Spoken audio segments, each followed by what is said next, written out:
कुहन्तु सद्गुरुदेव महाराज की जय। समस्त दर्शक बंधु को सादर जय श्री सच्चिदानंद।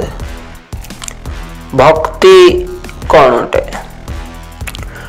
मूर्ति पूजा, देव पूजा, गायत्री मंत्र पाठ, यह तो साधारण रूपे समस्त लोक माने करती। बाह्य पूजा पाठ और भक्ति केवल कंढेई खेड़ अटे। जेपरी छोट शिशु प्रारंभिक ज्ञान आहरण पाई अंगनवाड़ी केन्द्र को जाए, सेठारे दीदी माने कंढेई आड़े खेल खेल कहानी माध्यम विभिन्न प्रकार मिष्टान्नर प्रलोभन देखाई शिशु को संख्या और अक्षर ज्ञान करांती। ठीक सहीपरी मंदिर जीवा, पूजा पाठ करिबा, यज्ञ हवन करिबा, विभिन्न मंत्रर जप करिबा, व्रत उपवास करिबा, विभिन्न पुराण पाठ करिबा, एसबु मध्य भक्ति मार्ग रे संख्या और अक्षर चिन्हिबा सदृश प्रारंभिक ज्ञान अटे। परमात्मा तो सर्वव्यापक, घट घटवासी, से समस्त प्राणी हृदय रे मन मंदिर रे वास करती। भौतिक ज्ञान पाई प्राथमिक, माध्यमिक, उच्चतर श्रेणी को जाउछु, मात्र भक्ति मार्ग रे अंगनवाड़ी रु बाहरी पारुना। भगवान कृष्ण गीतारे अर्जुन को कहउछंती, तस्मात् सर्वेषु कालेषु मामानुस्मरं युद्धं च। हे अर्जुन, तुमे निरंतर स्मरण कर एवं युद्ध मध्य कर। युद्ध करिबा केते विपदजनक, किंतु भगवान कहउछंती युद्ध करिबा सह मोर स्मरण मध्य कर। नानक देव जी मध्य कहिले, उठत बैठत सोबत नाम, कह नानक सद भय तिनके काम। से नाम कौन? जहा सोई सोई मध्य जप करिबा संभव अटे। आजी संसार रे भक्तंक अवस्था सही बुढ़ी मांक परी, जहार छुंची घरे हजी थिला, मात्र घर भीतर अंधार थिबा कारणर छुंची को बाहरे रास्ता उपरे खोजुथिला। ठीक सही परी भगवान भीतरे अछंती, तांको बाह्य साधना द्वारा किपरि पाइबा? भगवान को पाइबा पई आंतरिक साधनार आवश्यकता रहिछि।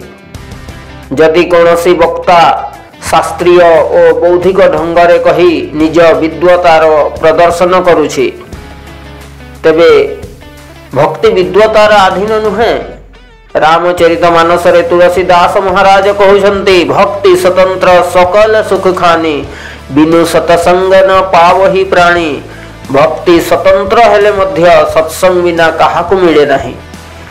मानिनिय लेखा पढ़ा वेदांती बा सठ शास्त्री माने भक्ति करि परिबे, तेबे अपाठुआ व्यक्ति भक्ति वंचित होई जिवे।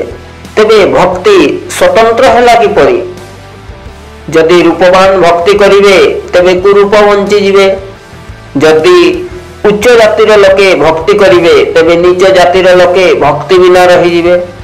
जदि वृद्ध आ युवक माने भक्ति करिवे तेबे पिला माने भक्ति वंचित होई जिवे।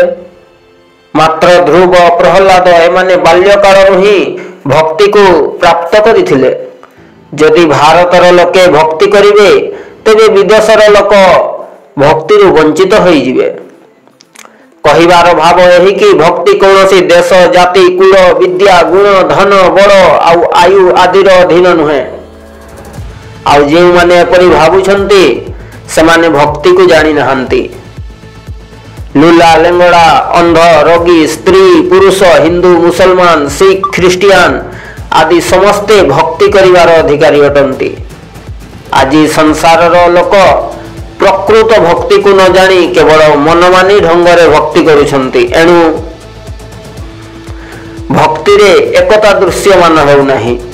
फल फूल जल आदि चढ़ाइबा, पूजा करिबा, तीर्थव्रत करिबा, मक्का मदीना बद्री नारायण जीवा, यज्ञ हवन करिबा, आउ तंत्र मंत्र आदि जप करिबा को ही लोके भक्ति करिबा भाबुछंती।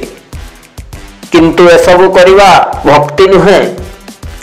गीता अध्याय 4 श्लोक 34 रे भक्ति को जानिबा पाई तत्वदर्शी ज्ञानी महापुरुषों शरण को जाई दंडवत प्रणाम करी सेवा द्वारा तांको आत्मा को प्रसन्न करी विनय भाव में पचारिबा पई कहा जाइछि। संसारर लोके करुथिबा भक्ति जदि भक्ति होइथांता तबे सद्गुरुंक शरण को जीवार कौन आवश्यकता रहिछि।